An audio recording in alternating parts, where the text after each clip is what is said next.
ಅಭಿವೃದ್ಧಿ ವಿಚಾರವಾಗಿ ಆಗ್ತಾ ಇಲ್ಲ ಅಂತ ರಸ್ತೆ ತಡೆ ಮಾಡಿ ಅವತ್ತು ಕುಮಾರ್ ಬಂಗಾರಪ್ಪನವರು ಎಲ್ಲೂ ನಮಗೆ ಕಾಣಿಸ್ತಿಲ್ಲ. ನಾವೆಲ್ಲ ಕಾರ್ಯಕರ್ತರೆಲ್ಲ ಸೇರಿ ನೂರಾರು ಸಂಖ್ಯೆಯಲ್ಲಿ 500 ಸಂಖ್ಯೆಯಲ್ಲಿ ಬೀದಿಗಿಳಿದು ಹೋರಾಟ ಮಾಡಿದ್ವಿ.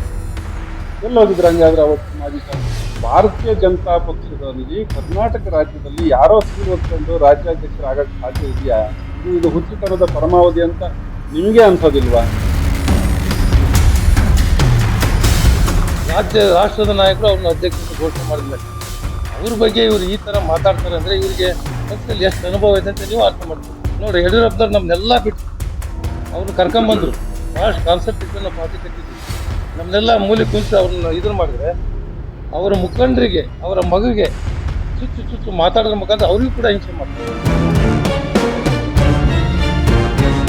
ತಿಂಗಳಲ್ಲಿ 3 ಬಾರಿ ಒಬ್ಬ ಸಂಸದರು ಇಷ್ಟು ತಾಲೂಕನ್ನು ಇಟ್ಕೊಂಡು ಅವ್ರು ಬಂದು ಹೋಗ್ತಾರೆ ಅಂದ್ರೆ, ಇಲ್ಲೇ ನಾವು ತಾಲೂಕಲ್ಲಿ ಓಟ್ ಹಾಕಿ ಹಿಂದಿನ ಸಾರಿ ಗೆಲ್ಲಿಸಿರ್ತಕ್ಕಂಥ ವ್ಯಕ್ತಿ ಈಗ ಸೋತ ನಂತರ ಇವತ್ತಿಗೂ ಕೂಡ ತಿಂಗಳು ಬೇಡ ವರ್ಷಕ್ಕೆ ಒಂದು ಕಾರ್ಯಕ್ರಮಕ್ಕೂ ಬರ್ತಾ ಇಲ್ಲ ಅಂದಾಗ ನಮ್ಮ ಕಾರ್ಯಕರ್ತರಲ್ಲಿ ಯಾರಿಗೆ ಮನಸ್ಥಿತಿ ಉಳಿಯುತ್ತೆ?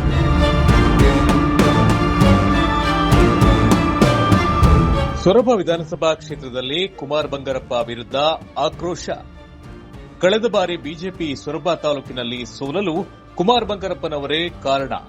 ಬಿಜೆಪಿ ಮುಖಂಡರುಗಳ ನೇರ ಆರೋಪ.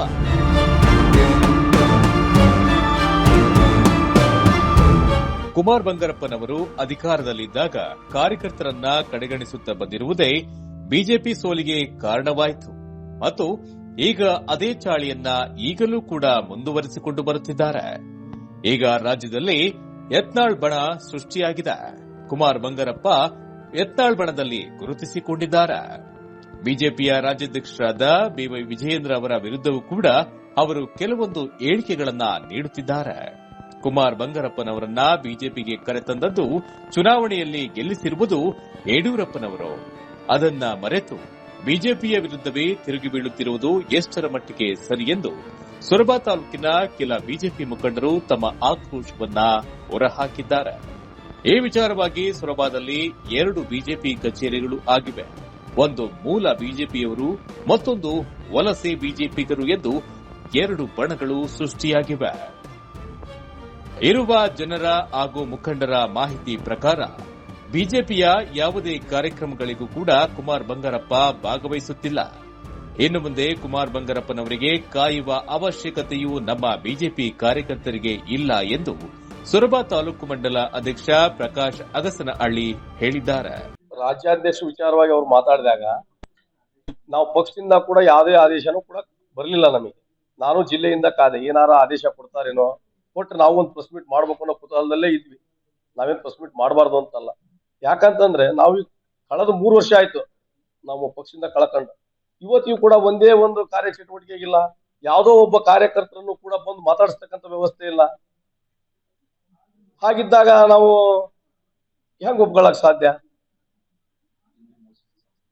ತಿಂಗಳಿಗೆ ನಿಮಗೆ ಗೊತ್ತಿರಲಿ, ಈಗ 8 ತಾಲೂಕನ್ನ ನಮ್ಮ ಸಂಸದರು ಇವತ್ತು ಅಧಿಕಾರದಲ್ಲಿದ್ದ 8 ತಾಲೂಕನ್ನ ಕಾರ್ಯಚಟುವಟಿಕೆ ಮಾಡ್ತಾರೆ.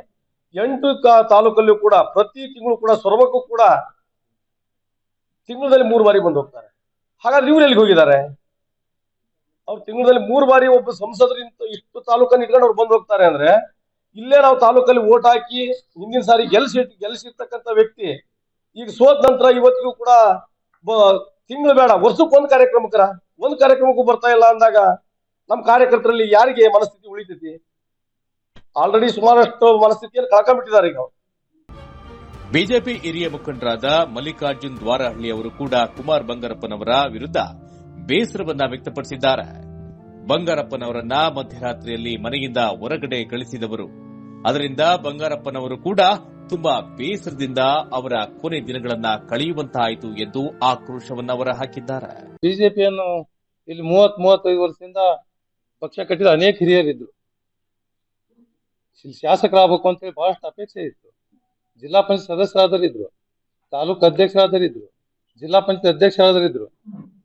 ಆದ್ರೂ ಕೂಡ ನಮ್ಮ ನಾಯಕರಾದಂಥ ಯಡಿಯೂರಪ್ಪನವರು ಇಲ್ಲ, ಇವರು ರಾಜ್ಯ ಕಂಡ ಧೀಮಂತ ನಾಯಕ ಕುಮಾರ್ ಬಂಗಾರಪ್ಪನವ್ರ ಪುತ್ರ, ಇವ್ರಿಗೆ ಗೌರವ ಕೊಡೋಣ ಅಂತ ಹೇಳಿ ನಮ್ಮನ್ನೆಲ್ಲ ಮನ ಒಲಿಸಿ ಅವ್ರು ತಂದು ನಿಲ್ಲಿಸಿದ್ರು.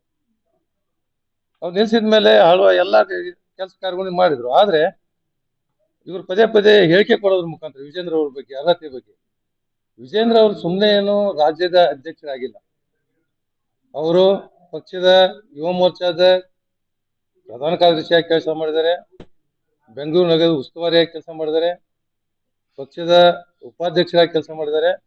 ಅಷ್ಟೇ ಅಲ್ಲ, 2019ರಲ್ಲಿ ಯಡಿಯೂರಪ್ಪನವರು ಈ ರಾಜ್ಯದಲ್ಲಿ ಮುಖ್ಯಮಂತ್ರಿ ಆಗಕ್ಕೆ ಅವರಿಗೆ ಸಹ ಇದನ್ನ ಕೊಟ್ಟು ಅವ್ರಿಗೆ ಕೈ ತೋಳಿಗೆ ಅವರಿಗೆ ಇದಕ್ಕೆ ರೈಟ್ ಬಲಗೈಯಾಗಿ 17 ಜನ ಶಾಸಕರನ್ನು ತರೋದ್ರಲ್ಲಿ ಅವರು ಯಶಸ್ವಿಯಾಗಿ ಪಕ್ಷದಲ್ಲಿ ತೊಡಗಿಸಿಕೊಂಡು ಅವ್ರು ಕರ್ಕೊಂಬಂದು ಅಧಿಕಾರ ಪಕ್ಷಕ್ಕೆ ತಂದು ಕೊಡೋದ್ರಲ್ಲಿ ಯಶಸ್ವಿಯಾಗಿದ್ದಾರೆ. ಇವ್ರನ್ನೆಲ್ಲ ಈ ಎಲ್ಲ ಅರ್ಹತೆ ಕಂಡು ರಾಷ್ಟ್ರದ ನಾಯಕರು ಅವ್ರನ್ನ ಅಧ್ಯಕ್ಷ ಅಂತ ಘೋಷಣೆ ಮಾಡಿದ್ಮೇಲೆ ಅವ್ರ ಬಗ್ಗೆ ಇವ್ರು ಈ ತರ ಮಾತಾಡ್ತಾರೆ ಅಂದ್ರೆ ಇವರಿಗೆ ಪಕ್ಷದಲ್ಲಿ ಎಷ್ಟು ಅನುಭವ ಇದೆ ಅಂತ ನೀವು ಅರ್ಥ ಮಾಡ್ಕೋಬೇಕು. ಯಾಕೆಂದ್ರೆ ಇವರು ಏನಾಗಿದೆ ಅಂದ್ರೆ ಪ್ರತಿಯೊಬ್ರು ಯಾರ ಮ್ಯಾಲ್ ಕೆತ್ತಾರೆ ಅವ್ರ ಬಗ್ಗೆ ಈ ತರದ ಒಂದು ಮಾನಸಿಕ ಸ್ಥಿತಿ ನಾವು ಹಿಂದಕ್ಕೆ ನೋಡ್ತಾ ಇದ್ದೇವೆ. 2004ರಲ್ಲಿ ಬಂಗಾರಪ್ಪನವರು ನಮ್ಮ ಪಕ್ಷಕ್ಕೆ ಬಂದಿದ್ರು. ಬಂಗಾರಪ್ಪನವ್ರ ಬಗ್ಗೆ ನಮಗೆ ಬಹಳಷ್ಟು ಅಪಾರವಾದ ಗೌರವ ಇದೆ. ಅವ್ರು ವಿರೋಧ ಪಕ್ಷ ಇದ್ದಾಗ ಅವ್ರ ನೆಗ್ಲಿಜಿಬಲ್ ಅವರ ವೀಕ್ನೆಸ್ ಅನ್ನು ನಾವು ಹೇಳ್ತಿರ್ತೀವಿ ಅಷ್ಟೇ.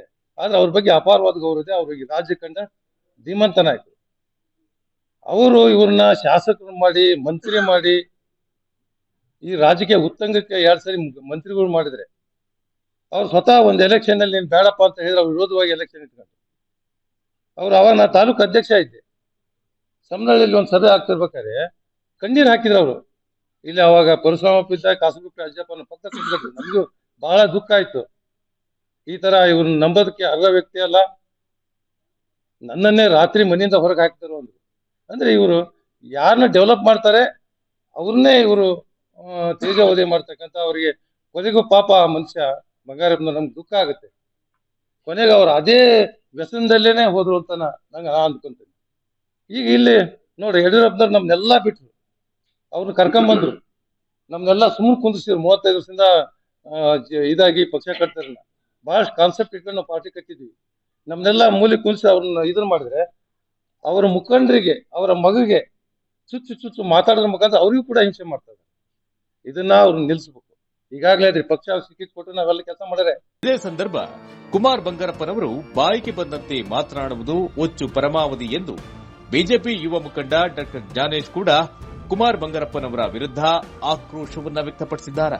ನಮ್ಮ ಮಾನ್ಯ ಮಾಜಿ ಶಾಸಕರು ನಾವೆಲ್ಲ ಕೂಡ ಸಂಘಟನೆ ಮಾಡಿ ಹಗಲು ರಾತ್ರಿ ದುಡಿತಾ ಇದ್ದೀವಿ.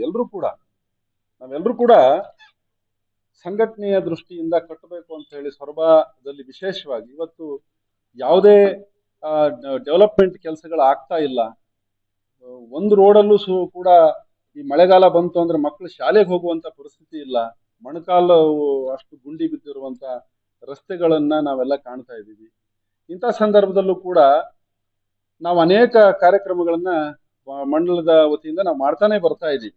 ಒಂದು ಸರಿ ಅಭಿವೃದ್ಧಿ ವಿಚಾರವಾಗಿ ಆಗ್ತಾ ಇಲ್ಲ ಅಂತ ರಸ್ತೆ ತಡೆ ಮಾಡಿದ್ವಿ. ಅವತ್ತು ಕುಮಾರ್ ಬಂಗಾರಪ್ಪನವರು ಎಲ್ಲೂ ನಮಗೆ ಕಾಣಿಸ್ಲಿಲ್ಲ. ತದನಂತರದಲ್ಲೂ ಕೂಡ ಸಂಘಟನೆಗೆ ಬಂದು ನಾವೇನಾದ್ರೂ ಹೋರಾಟ ಮಾಡೋಣ ಬರ್ರಿ ಅಂತ ನಮ್ಮನ್ನು ಯಾರನ್ನೂ ಕರೀಲೂ ಇಲ್ಲ. ವಿಕಸಿತ ಭಾರತ ಅಂತ ಹೇಳಿ ನಾವು ಕಾರ್ಯಕ್ರಮಗಳನ್ನು ಮಾಡಿದ್ವಿ. ಅದರಲ್ಲೂ ಕೂಡ ಅವರು ಭಾಗಿ ಆಗ್ಲಿಲ್ಲ. ಮೊನ್ನೆ ಗ್ರಾಮ ವಾಸ್ತವ್ಯ ಮಾಡಿದ್ವಿ.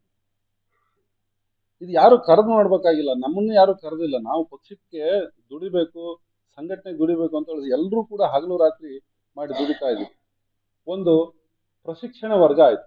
ಬಂಧುಗಳೇ, ನಾನು ಹೇಳ್ತೀನಿ, ಇಡೀ ರಾಜ್ಯದಲ್ಲಿ ಪ್ರಶಿಕ್ಷಣ ವರ್ಗವನ್ನ ಮಾಜಿ ಶಾಸಕರುಗಳು, ಮಾಜಿ ಮಂತ್ರಿಗಳು, ನಾನು ಹಾಲಿ ಇದ್ದವ್ರನ್ನ ಬಿಟ್ಟು ಹೇಳ್ತಾ ಇದ್ದೀನಿ, ಇದ್ದಂಥವ್ರು ಕೂಡ ಅದನ್ನ ಮುಖ್ಯವಾಗಿ ತಾವು ಜವಾಬ್ದಾರಿ ತೆಗೆದುಕೊಂಡು ನಡೆಸ್ಕೊಟ್ಟಿದ್ದಾರೆ ಎಲ್ಲ ಕಡೆಗೆ. ಸೊರಬದಲ್ಲಿ ಮಾಜಿ ಶಾಸಕರು ನಮಗೆಲ್ಲೂ ಕಾಣಲಿಲ್ಲ, ಅದ್ರ ವಾಸನೆ ಕೂಡ ನಮಗೆ ಗೊತ್ತಾಗ್ಲಿಲ್ಲ.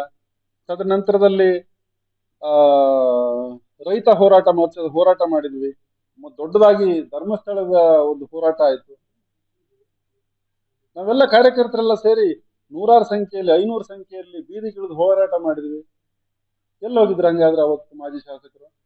ಈಗ ಹುಚ್ಚುತನದ ಮಾತಿಗೆ ಉತ್ತರ ಕೊಡುವಂತ ಅವಶ್ಯಕತೆ ಇಲ್ಲ. ಅಧ್ಯಕ್ಷರು ಅಂತ ಸೀಲ್ ಹೊತ್ಕೊಂಡು ನೀವು ಮಾಧ್ಯಮದ ಅಲ್ವಾ, ಮಾಧ್ಯಮದ ಸ್ನೇಹಿತರೆ, ನಾನು ನಿಮ್ಮಲ್ಲೇ ಪ್ರಶ್ನೆ ಕೇಳ್ತೀನಿ. ಭಾರತೀಯ ಜನತಾ ಪಕ್ಷದಲ್ಲಿ ಕರ್ನಾಟಕ ರಾಜ್ಯದಲ್ಲಿ ಯಾರೋ ಸೀಲ್ ಹೊತ್ಕೊಂಡು ರಾಜ್ಯಾಧ್ಯಕ್ಷರಾಗಕ್ ಸಾಧ್ಯ ಇದೆಯಾ? ಇದು ಹುಚ್ಚುತನದ ಪರಮಾವಧಿ ಅಂತ ನಿಮಗೆ ಅನ್ಸೋದಿಲ್ವಾ? ಇದು ಹುಚ್ಚುತನದ ಪರಮಾವಧಿ ಅಂತ ಅಲ್ಲದೆ ಮತ್ತೆ ಬೇರೆ ಏನೂ ಅಲ್ಲ. ವಿಜಯ್ ಕೋಡಿ, ಜನತಾ ಮೀಡಿಯಾ, ಸೊರಬ.